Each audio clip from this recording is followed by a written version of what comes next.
அஸ்ஸலாமு அலைக்கும் ஃப்ரெண்ட்ஸ். இன்றைக்கி மாம்பழம் வச்சு ஒரு ஜாம் ரெசிபி அல்லது ஜெல்லி ரெசிபி பண்ணிக்கலாம்.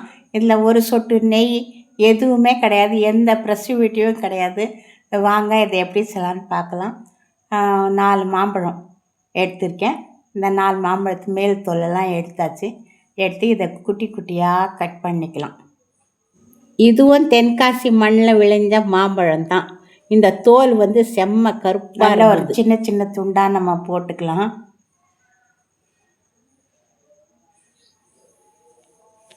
போட்டு இதை குக்கரில் போட்டு நல்லா வேக வைக்க போகிறோம். வாங்க அதுக்குள்ளார நம்ம கட் பண்ணிக்கலாம். கட் பண்ணுறது நான் நல்லா ஸ்பீடாக வச்சு தான் காட்ட போகிறேன். பயப்படாதீங்க, சீக்கிரமே முடிஞ்சிடும். ஒரு நிமிஷத்துலேயே அதை கட் பண்ணுறது காட்டிடுவேன்.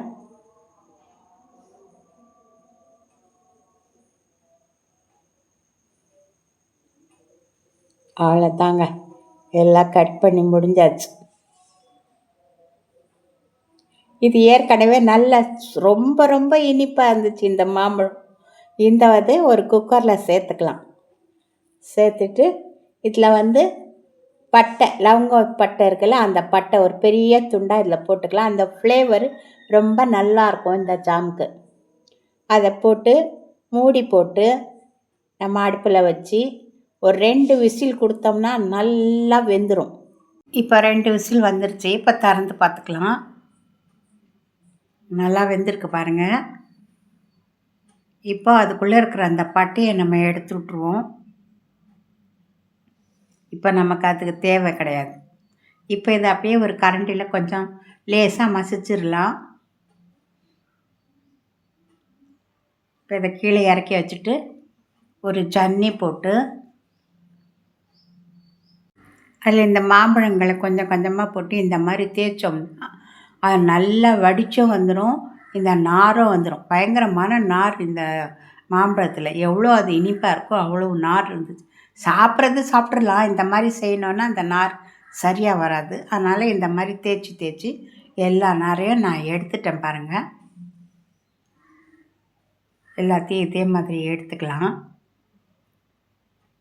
இதை மிக்சியில் கூட போட்டு அரைச்சிடலாம். இது ரொம்ப சூடாக இருக்கா, அது ஆறி மிக்சியில் போட்டு அரைச்சி இந்த நார் எடுக்கிறது அப்பயும் கஷ்டமாக இருக்கும்.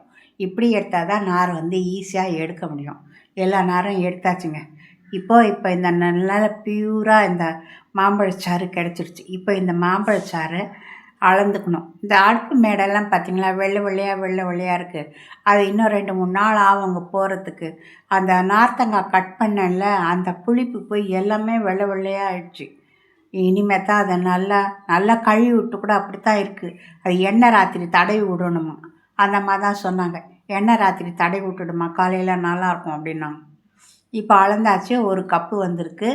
1 கப்புக்கு மேலேயே இருக்குது. இது ரொம்ப இனிப்பாக இருக்கிறதுனால இதுக்கு சரியாக ஒரே 1 கப்பு சர்க்கரை நம்ம சேர்த்துக்கலாம்.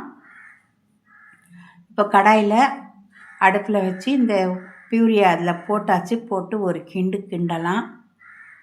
கிண்டுறது தாங்க வேலை. இது கிண்டிக்கிட்டே இருக்கணும். கிண்டணும் அப்படி கிண்டணும். அப்போ ஒரு கப்பு சர்க்கரை அதில் போட்டாச்சு. போட்டு இப்போ மறுபடியும் கிண்ட ஆரம்பிக்கணும். இப்போ என்ன ஆகிடும்னா அது தண்ணியாக ஆகிடும். இப்போ கரண்டியில் எடுத்து பார்த்தோம்னா தண்ணி அப்படியே ஓடும். அந்த தண்ணி ஓடக்கூடாது. அந்த தண்ணி கெட்டியாகணும். அது வரைக்கும் அதை கிண்டணும். ரொம்ப பொறுமையாக கிண்டணும். நானும் கிண்டினேன். உங்களுக்கு இந்த மாதிரி டேஸ்ட்டாக சாப்பிட்ணுன்னா கொஞ்சம் கிண்டிக்கோங்க, சிரமம் பார்க்காம. அடுப்பு நிதானமாக வச்சுக்கணும். பாருங்கள் எப்படி ஓடுது. இப்படி ஓடக்கூடாது, அது பொத்துன்னு விழணும். அதான் சரியான பதம். அந்த மாதிரி பதத்தில் நீங்கள் சின்ன சின்ன கிண்ணங்களை போட்டு வச்சு ஆறுனதான் கவுத்திங்கன்னா ரொம்ப அழகாக வரும்.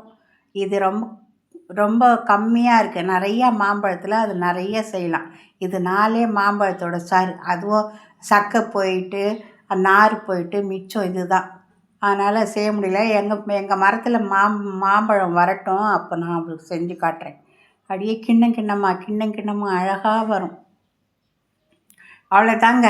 எடுத்து ஆற வச்சு பாதம் என்னென்ன வேணுமோ அதெல்லாம் நான் ரேக்கு பாதாமெல்லாம் போட்டிருக்கேன், இந்த முந்திரியெல்லாம் போட்டிருக்கேன். பிடிச்சிருந்தா இதே மாதிரி செஞ்சு சாப்பிடுங்க. அஸ்ஸலாமு அலைக்கும் வரஹ்மத்துல்லாஹி வபரகாத்துஹு.